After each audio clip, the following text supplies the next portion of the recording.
¿Qué tal? ¿Cómo están? Comenzamos este miércoles con el Salmo 132. Miren que vamos ya llegando al final, porque empezamos en el 120 y recuerdan que yo les dije que eran trípticos todos y entramos al último tríptico, 132, 133 y 134 y terminamos la serie. El Salmo 132, de todas las canciones de la subida, es la más extensa. Es la más extensa y tenemos que ubicar por qué es la más extensa. Hacen en esta canción, en este salmo, un recuerdo de David. ¿Por qué? Porque David fue el que fundó Jerusalén. Allí, alrededor del monte de Sión, estaba la ciudad de Jebús y la ciudad de Salem, pero él la conquistó y la hizo capital, y allí también él comenzó a acumular las cosas para el templo y colocó el arca de Dios. Ahora, por eso empieza la primera estrofa diciendo: acuérdate, oh Jehová, de David y de toda su aflicción. Ellos se acuerdan de que esa ciudad y eso que tienen fue fruto del sufrimiento, de cómo juró Jehová y prometió al fuerte de Jacob: no entraré en la morada de mi casa, ni subiré al lecho de mi estrado, ni daré sueño a mis ojos, ni a mis párpados adormecimiento, hasta que halle el lugar para Jehová, morada del fuerte de Jacob. Quiere decir que estaba buscando el lugar donde hacer el templo. Tenemos que recordar que el templo surge en el desierto, con el tabernáculo, que era el templo portátil. Ahora, en el tiempo de anarquía, el tabernáculo se fue desmembrando. Es decir, había una parte del tabernáculo que estaba en un lugar y el arca estaba en otro lugar. Lo que quiere decir que había perdido sentido todos esos muebles, en alguna forma desmembrados en lugares diferentes. David se preocupó por eso. Y esa fue una de las grandes preocupaciones de su vida, preocuparse por lo que le estaba pasando al templo de Dios. Y entonces el Salmo empieza recordando la fidelidad de David y el sufrimiento de David, que no claudicó. Le había prometido a Dios eso y él no claudicó hasta cumplir su promesa. Él lo sentía como un compromiso espiritual. Miren, es importante tener compromisos espirituales. En el libro de Eclesiastés, Salomón dice: mejor es que no prometas y no que prometas y no cumplas. Y David sabía que había que cumplir lo que uno le prometía a Dios y lo cumplió, realmente lo cumplió. Ahora, David fue un hombre excepcional. Cuando Pablo está hablando en Antioquía de Pisidia, dice que Dios dijo: he hallado a David, hijo de Isaí, varón conforme a mi corazón, que hará todo lo que yo quiera. Y esto es lo que exaltaban en ese momento, que ellos tenían allí la figura de David y le agradecían justamente a ese rey, que ya era historia, por todo lo que había hecho por establecer el templo allí.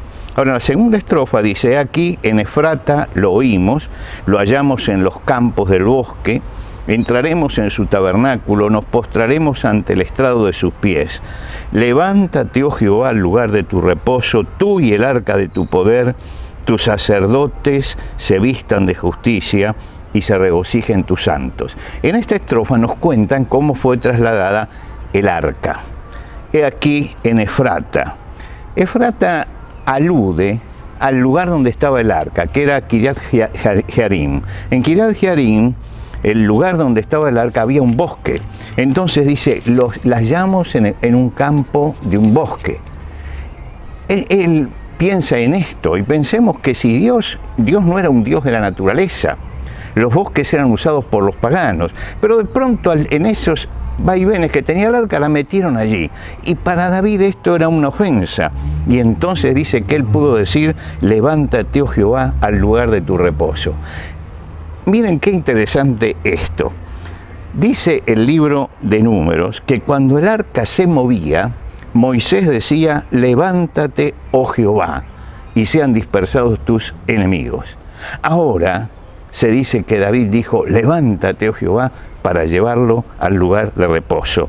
Habla del deseo de David, y el deseo de David es que tus sacerdotes se vistan de justicia y se regocijen tus santos. Es decir, que haya un ministerio justo y que realmente ellos puedan llegar con gozo a la ciudad de Jerusalén. Ahora, llegamos al versículo 10 y en el versículo 10 dice: por amor de David tu siervo, no vuelvas de tu ungido el rostro. En verdad juró Jehová a David y no se retractó de ello: de tu descendencia pondré sobre tu trono. Si tus hijos guardaren mi pacto y mi testimonio, yo les enseñaré. Sus hijos también se sentarán sobre tu trono para siempre. Esta es la promesa de David. Dios hizo un pacto con David. Ustedes recuerdan que el primer rey era Saúl y fue desechado a causa de su desobediencia.